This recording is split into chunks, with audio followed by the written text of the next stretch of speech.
Inihayag naman ni Congressman Leandro Legarda Libiste ang kanyang plano sa naisulong ang pagiging cityhood ng mga bayan ng Nasugbu, Balayan at Lemery sa pagbubukas ng bagong kongreso.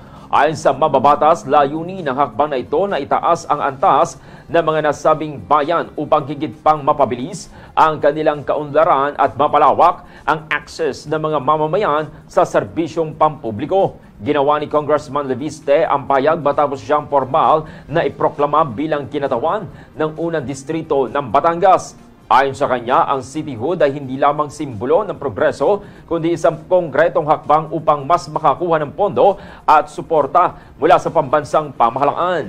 Ang hakbang na ito ay bahagi ng mas malawak na plano ni Congressman Libiste na isulong ang pangmatagalang pag-unlad at modernisasyon sa buong unang distrito ng Batangas. Good morning.